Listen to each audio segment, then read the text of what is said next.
एक सांगते तुम्हाला गोष्ट, की मी सांगितल्याप्रमाणे मी लहानपणी, आता बरं झालं लहानपणी मला पाहिलेले लोकं कोणी जिवंत नाही आहेत आणि सांगणारे पण नाही आहेत.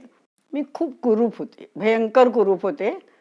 कदाचित आत्ताचे माझे व्हिडिओ पाहून तुमचा विश्वास बसणार नाही. माझं लहानपणचा आहे एक फोटो, तो मी घालीन. पण आहे अशी गोष्ट. आणि मग मी जेव्हा मी अनोखी प्रेमकथा पुस्तक लिहिलं ना, त्याच्यामध्ये सगळं ते वर्णन आहे, की लग्न झाल्यावर मी कसं स्वतःला बदललं आणि थोडीफार बरी दिसायला लागले. आणि ही मामी खूप स्मार्ट, सुंदर नाही पण अतिशय स्मार्ट आणि खूपच छान होती. म्हणजे तिला एकच म्हणता येईल, की ती छान होती. आणि आम्हाला सगळ्यांना तिचं असं कौतुक मिश्रित दबदबा होता. मामीचं खूप कौतुक, की मामी म्हणजे किती स्मार्ट काय वगैरे असं. आणि खूप छान वाटायचं. आणि आम्ही काय काळ्या बेंद्र्या, आम्ही म्हणजे माझी बहिणी म्हणत नाही, आम्ही म्हणजे मी स्वतःलाच आम्ही म्हणते, बेंगरूळ, काळी बेंद्री अशी मी असल्यामुळे मला तर अगदी प्रचंड कौतुक वाटायचं मामीचं. तर ही मामी झालं आता मग मी मोठी झाले, लग्न झालं. मी माझ्यामध्ये बदल घडवून आणले, मी छान-छान ड्रेसेस घालायला लागले, सगळं झालं. मला असं वाटतं, की त्या मामीला हे गोष्ट पचनी पडत नसेल, की जी मुलगी अतिशय बेंगरूळ आणि काळी बेंद्रीन कशी तरीच होती आणि तिला सगळीकडे खूप मान होता, की जेव्हा विगची फॅशन वगैरे नव्हती, पण त्यावेळेला स्विचेस नवीन आले होते. आपण स्विच लावायचा आणि माझे केस खूप लांबसडक होते, ते मला आवडायचे नाहीत खरं म्हणजे. पण त्या लांबसडक केसांचं काहीच करता यायचं नाही, एकच वेणी घालता यायची फक्त, दुसरं काही करता यायचं नाही. मग आणि कापू द्यायचं, कापणं शक्य नव्हतं. आई होती आमची, तिने म्हणजे माझी गर्दनच छाटली असती केसांबरोबर, त्यामुळे कापू पण शकत नव्हते.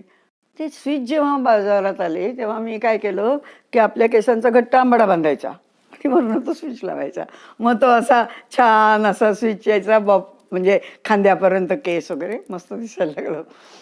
तर ते मी स्विच आणले होते. ते तिला तो इतका की अगं हे स्विच असं वगैरे असं चालतं का वापरलेलं? म्हटलं चालायचं काय, आपण जे वापरू ते चालतं. तर म्हटलं तुम्ही लोकं गंगावन वगैरे सगळ्या बायका लावतात की नाही, तसं स्विच म्हटलं.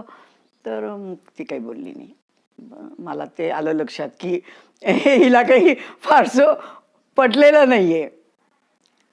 झाली बरीच वर्ष. मला नातवंड झाली, नात झाली माझी मुख्य म्हणजे पहिली. आणि तिला सांभाळायची कामगिरी आमच्यावर पडली. मुलीची जबाबदारी आणि आम्ही ती अत्यंत आनंदाने स्वीकारली होती. कारण नात सांभाळणं याच्यासारखं गोड काम दुसरं नाही. तर ही अत्यंत व्रात्य होती. इतकी व्रात्य होती, की तिला सांभाळायचं म्हणजे ती अकबर बिरबलाची गोष्ट आठवा, की एक दिवशी बिरबल उशिरा येतो. तर अकबर विचारतो, तू काय करत होतास? तर तो म्हणत होता, की मुलगा हट्ट करत होता. म्हणून मला मुलगा हट्ट करत होता, मुलगा काय हट्ट करणारे, काढायची समजूत. तो म्हणाला, तुम्ही काढून दाखवा. मग ते अकबर म्हणाला, ठीक आहे. तो बिरबल म्हणाला, मी मूल होतो, तुम्ही काढा समजूत. तो म्हणतो, काय पाहिजे तुला? म्हणलं, मला बोळकं पाहिजे. हे घे बोळकं. आता काय पाहिजे?